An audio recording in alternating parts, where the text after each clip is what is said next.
hello नमस्ते everyone welcome back to my new blog special यो इजी यालुएज ब्लग मैले प्रत्येक भ्लगमा प्रायः चाहिँ नाक यस्तो गरेर कोट्याउँदो रहेछ यार किन हो कुन म आफै भ्लग एडिट गर्दाखेरि हेर्छु होइन यस्तो गरेर जतिखेर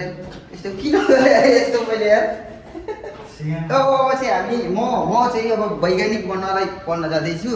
साथी चाहिँ उहाँ पढाइ सढाइ छोडेर उहाँ चाहिँ हेर कतापट्टि रहेछ पख रहेछ साइकल कुन लाने होला ठुलो लाने सानो लाने ल मेरो साइकल छैन त ए के गर्दै मेरो साइकलमा यहाँ कसले राख्दै यहाँ गोमी फोहोर राख्दैछ यार ल म चाहिँ पढ्न जान लागेको साथी चाहिँ पढाइ सढाइ छोडिसकेको छ होइन ओली चाहिँ अब घर जानलाई कति दिन बाँकी छ तिमी अब एक हप्तापछि ऊ घर जान्छ ऊ चाहिँ पढाइ सढाइ छोडेर घर जान लाग्यो ऊ पढ्न नसकेको अरे जापान मन नपरेको अरे उसलाई ए जान बाध्य परेको उसको भिडियो आउँछ 2-4 दिनमा है 2-4 दिनपछि उसको भिडियो नै आउँछ किन जापान जान घर जान लाग्यो भन्ने कुराहरू सबै म ल ऊ चाहिँ अहिले यहाँ ब्याङ्क जान लागेको छ त्यो बहिनीलाई पैसा पठाइदियो भनेर म भ्याउँदैन भ्याएर म भ्याउँदैन आज छुट्टी थियो बिहान छुट्टी चाहिँ 11 बजे 11:30 बजीसम्म सुत्दैछु त्यसपछि अनि सुतेपछि त कस्तो नर्मल लाग्दैन क्या धेरै सुतेर क्या त्यो हुन्छ नि अब 11 बजे उठ्यो उठ्न साथै नुहाउँदा नि नआएन यार मुख धोयो खानासाना बनायो खाएपछि त त्यो जिउ नै कस्तो दुखेर बसिरहेको क्या धेरै पछि बिहानभरि सुत्या भएर होला त्यही भएर ए हो अब स्कुल जाँदैछु आज चाहिँ मेरो बेलुका छुट्टी छ लेट्सी के हुन्छ है त बेलुका क्लास आइदिसकेको छ हिजो चाहिँ बुढाले मलाई गिफ्ट हान्दिएको थियो आज फेरि फिर्ता ल्याएको थिएँ अर्कीले दिएको भनेर यो चाहिँ मलाई घर लिएर गएको थियो कि होइन गिफ्ट दियो भनेर अनि फेरि फिर्ता ल्याइदिएको बुढो ठिक रहेछ यार एयरपोर्ट पाएँ तिम्रो हिजोको कहाँ छोडेको थियो र मेरो फोटो यसरी पठाएर बुढोले यहाँ एयरपोर्ट यसरी देखा भनेर ग्रुपमा खाइदियो त फोटो मेरो ग्रुपमा एयरपोर्ट सोल्टीले एयरपोर्ट छोडेर गएछ मेरो एयरपोर्ट चाहिँ ग्रुपमा पठाइरहेको रहेछ फोटो खिचेर मेरो सहित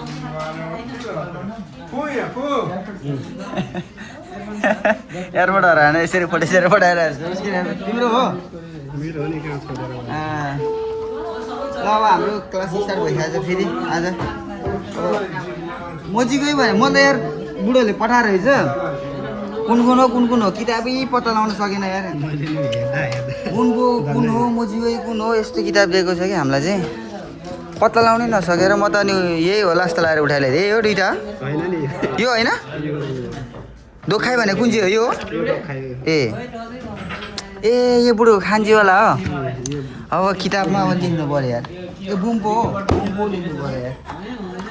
किताबै चिन्दैन यत्रो वर्ष भइसक्यो पढेको किताबै नचिनेर अर्को किताब ल्याएको साँच्चै सेर्पेन चौधाइ तसिमस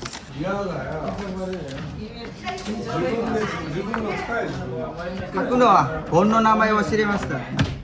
माछिगाइमस्त फोन नामाय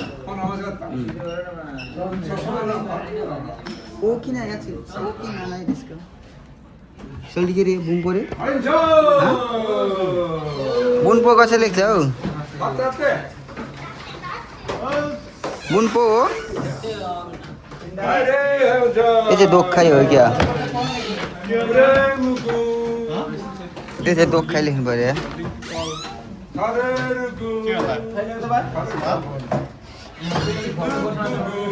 आदि चुनु हुन्छ कि कस्तो हुन्छ ओइ कन्निचिवा ल स्टार्ट भयो एउटा अब हाम्रो चाहिँ पढाइ स्कुल सकिसकेको छ भर्खरै दिनभरि त्यही हो 2-4 पिरियड चाहिँ सुत्यो 2 पिरियड अनि जम्मा 3 पिरियड हुन्छ 1 पिरियड चाहिँ मस्त सुत्यो 1 पिरियड आधी नै सुत्यो त्यसपछि चाहिँ अनि हल्का पढ्यो त्यही हो अब मेरो पढ्ने भनेर दिमागमा छिर्दैन अलरेडी पनि अब अहिलेको लगभग कति भइसकेको छ 5:30 बजी छुट्टी हुन्छ नि अहिले 5:50 गइसकेको छ अब अलिकति केही खाजा लगेर खानु पऱ्यो अहिले चाहिँ मेरो छुट्टी छ त्यही भएर के लानु पऱ्यो यति ठुलो मार्केट आएको छु म अहिले यहाँ होइन त्यही हो अब जापानमा खाजा केही छैन केटा हो नेपाल आएको खाजा पाउँदैन यहाँ पाउँदैन भनेर के नपाउनु हो र फेरि त्यही हो क्या खाजा के खाने भन्ने हुन्छ हौ खासमा चाहिँ म चिया किन्न आएको टी ब्याग हुन्छ नि टी ब्याग किन्न आएको रक्सीको ब्रान्ड हेरेँ कति छ रक्सीको ब्रान्ड तर ओभर सस्तो छ नि यता हेर एकटा रक्सीको ब्रान्ड आम्बो तर महँगो खालेर वाइन रहेछ अरे त 7,000 पर्ने वाइन रहेछ एउटै वाइनको यो रक्सी चाहिँ बब्बाले हुन्छ कि बब्बाले हुन्छ भन्दा नि ओभर हार्ड हुन्छ कि 9% 10% हुन्छ होइन लिएर नि योहरू के सस्तोमा होइन जम्मा 900मा यत्रो बोतलले आउँछ तर फेरि छ्याङखा जस्तो हुन्छ कि ओभर हालिदिन्छ अरे यसले त मैले पहिला खान्थेँ अहिले त खाएकै छैन रक्सी नखाएको मैले लगभग 1 वर्षै भइसक्यो यार 1 वर्ष होइन 2 वर्षै हुन लागिसक्यो यार रक्सी यस्तरी नखाएको खासमा चाहिँ म यहाँ चिया किन्न आएको हो कहाँ गयो यहाँ भएको छ कि यो चिया लानु पऱ्यो एउटा अगाडि हल्का सामान किनेको खाजा झ्याउ हो यार प्लास्टिक सानो परेछ क्या हेर त नट लास्तो लाग्यो यहाँ हाल्ने ठाउँ नि छैन फेरि यार आज फेरि मैले हिरो भनेर ठुलो साइकल लिएर आएको यो साइकलमा कसरी लाने भयो यार कहाँनिर हालेर लाने भयो यसरी राख्ने कि यसरी राख्ने कि कसरी राख्ने भयो यार तनाव भयो नि त नि केही छैन खाजा केही पाएन यसो के भन्छ अरे चाउमिन बनाएर खान लाग्यो घर गएर अब यहाँ छिर्दिनै क्या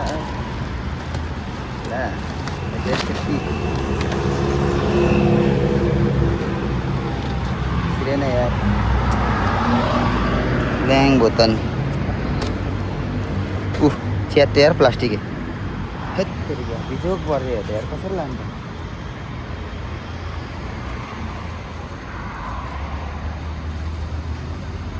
तनाव पऱ्यो नि त नि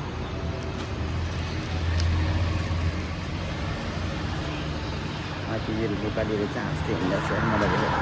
देखेर लाजै लाएर आयो मलाई यार प्लास्टिक पुगेर हिँड्दा छ नेपाली टन्नै छ यहाँ आन्टीहरू कस्तो हाँस्दै जानुभयो मुसु मुसु मुसु मुसु मुसु मुसु हाँस्दै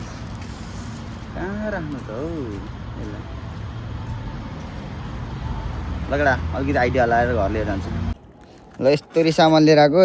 सामान ल्याउँदा त आधी बाटोमा त यो झरिदिरहेको चाहिँ क्या एउटा यो पत्ता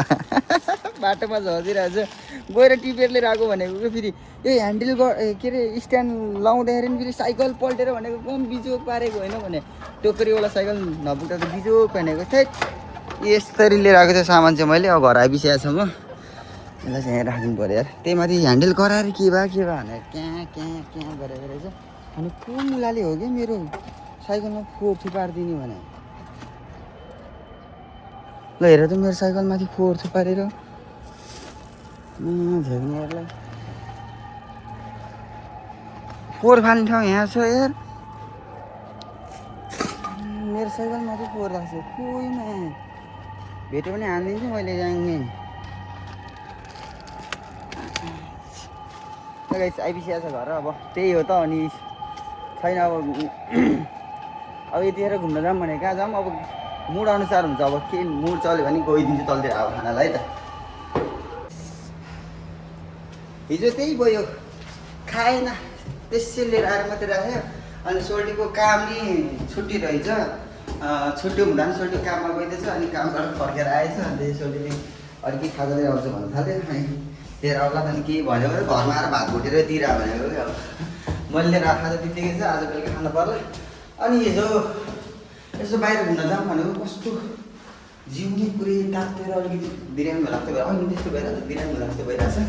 त्यही भएर पनि कतै गएन बिहान चाहिँ उठ्यो अनि काम गयो कामबाट आयो यही हो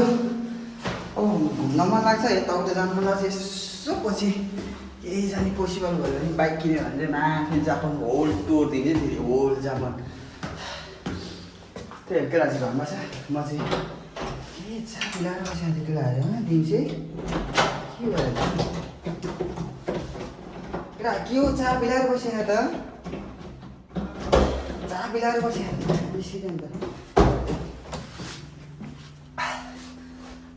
गर्मी यार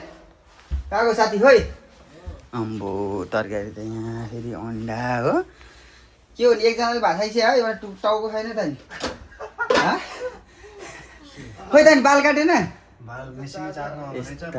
अनि कैसीले काट्यो भने त बाल काट्छु भने बालै काटेन पर्सि कहिले छुट्टी कहाँ छुट्टी हुन्छ त नि काट हेत आज बिहान फेरि सुतेर बस्यो तिमी सामान किन जान्छौ भने छोडी मिक्सर ल्यायो अब केटा त्यही घरमा मोमो बनायो मोमो अचार बनाउनलाई मिक्सर चाहिँ थिएन अम्मा ए हो ल त्यही मिक्सर हिजो देखेको मिक्सर लिएर आएछ यार चोल्टीले अब म 1800मा